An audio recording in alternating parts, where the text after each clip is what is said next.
8% of the population is walking around with triple the risk of a heart attack. That number comes from a 2018 study published in Nature Genetics. The team behind it, led by Khera at the Broad Institute and Massachusetts General Hospital, analyzed 6,630,150 genetic variants across 288,978 people in the UK Biobank.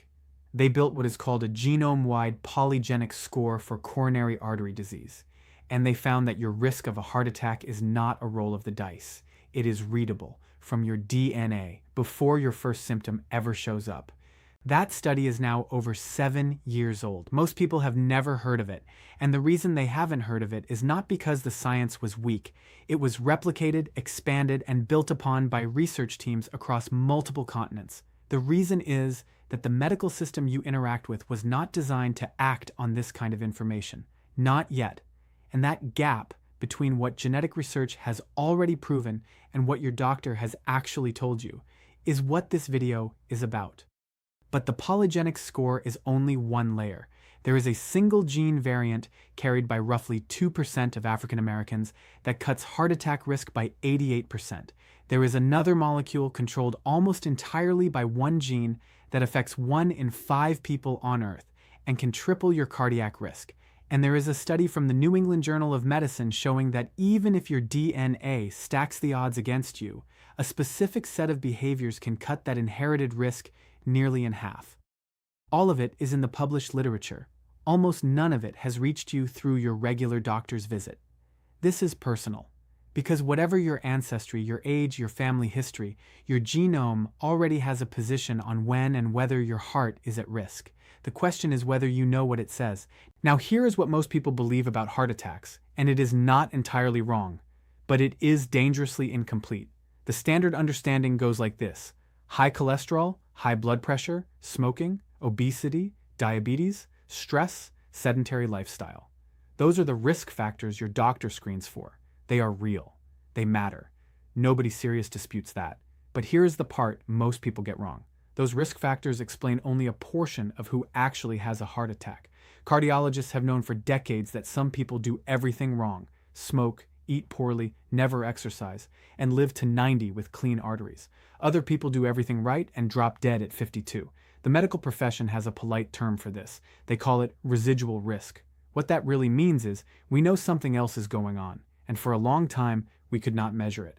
The first real crack in the wall came in 2007. Multiple independent research teams, working separately, identified a region on chromosome 9, specifically 9p21, that was statistically associated with coronary artery disease. This was one of the first loci identified through genome-wide association studies, or GWAS. The region sits near 2 genes involved in cell cycle regulation, CDKN2A and CDKN2B. And what made the finding strange was that the risk it carried had nothing to do with cholesterol, nothing to do with blood pressure, nothing to do with any of the traditional markers a cardiologist would check. It was an independent risk signal readable directly from your DNA, operating through a mechanism that even now is not fully understood. Historians of genetics still argue about which team published first, but the finding replicated everywhere it was tested. Population after population, continent after continent. The 9p21 region kept showing up. That does not happen with bad data. That happens when something is real. And this is where it gets really specific. What the 9p21 discovery did was prove a principle, that your genome contains cardiovascular risk information that is invisible to a standard blood panel, but it was one region, one signal. The question became, what if you could read all of them at once? That is what Khera's team set out to answer in 2018. And the method was not subtle. They did not look at a handful of genes. They built a score using 6,630,150 genetic variants, essentially scanning the entire genome for every piece of inherited variation that nudges your coronary artery disease risk up or down, even slightly. Each individual variant contributes almost nothing on its own, but stacked together across millions of positions in your DNA, they form a composite picture, a score, a number that corresponds to your inherited cardiac risk. The results landed hard. In the UK Biobank testing dataset of 288,978 people, those in the lowest percentile of the polygenic score had a coronary artery disease prevalence of 0.8%. Those in the highest percentile, 11.1%. Same population, same country, same healthcare system. The only difference was what they were born with. Stay with me, because this next part changes the picture. The 8% of the population identified at threefold or greater risk, that is 23,119 people in the testing dataset alone, could not have been identified by their doctors using conventional risk factors. Khera's team checked. Among those genetically high-risk individuals, only 20% had high cholesterol. Only 32% had hypertension. Only 44% had a family history of heart disease, meaning more than half of the people carrying the highest genetic risk had no family history flag to trigger concern. Their doctors had no reason to look harder. The risk was there, it was real, and it was silent. But here's where the contradiction surfaces. If this information is so powerful, why is it not part of routine care? Some geneticists reject the clinical readiness of polygenic scores entirely.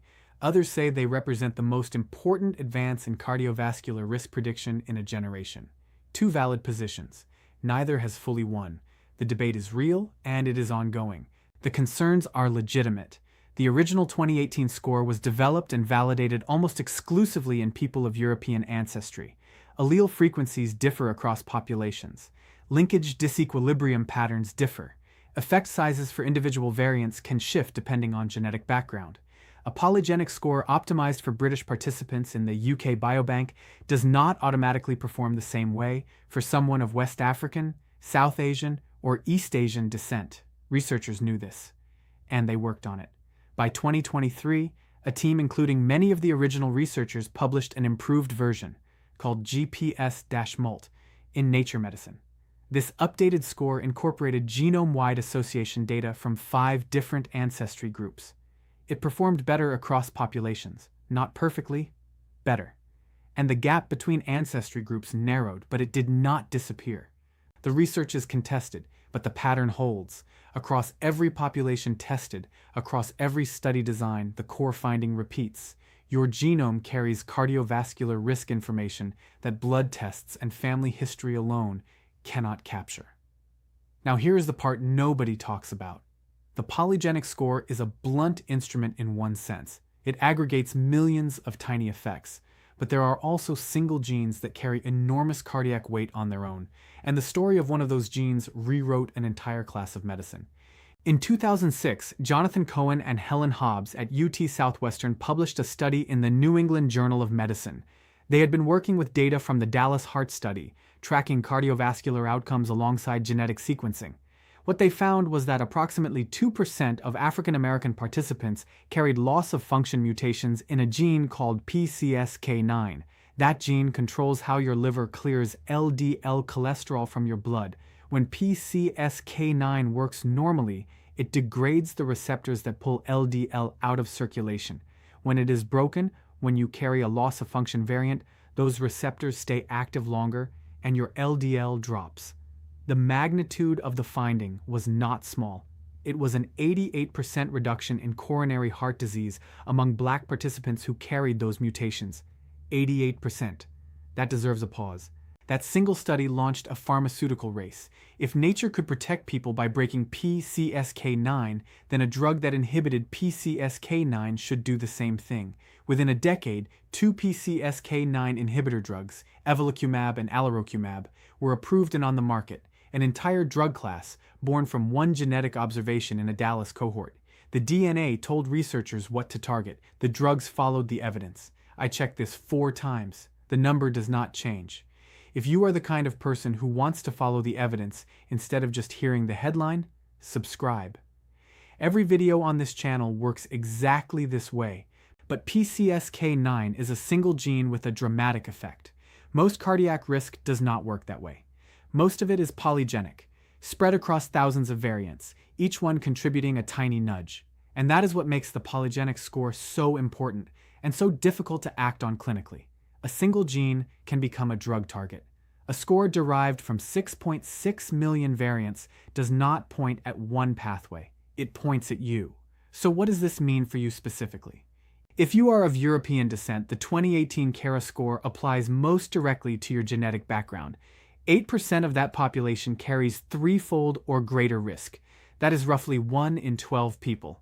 If you are in a room with 12 people of European ancestry, statistically, one of them is carrying a cardiac risk level comparable to having a familial hypercholesterolemia mutation. But unlike familial hypercholesterolemia, which affects roughly 0.4% of the population and is often caught through extreme cholesterol levels, the polygenic risk is invisible on a standard blood test.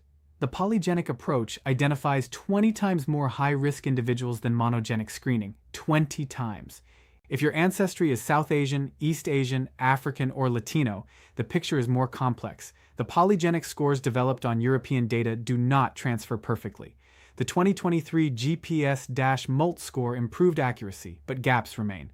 Depending on who you ask, this is either a temporary technical limitation or a fundamental equity problem in genetic research. Both answers carry truth. Here is what makes this personal.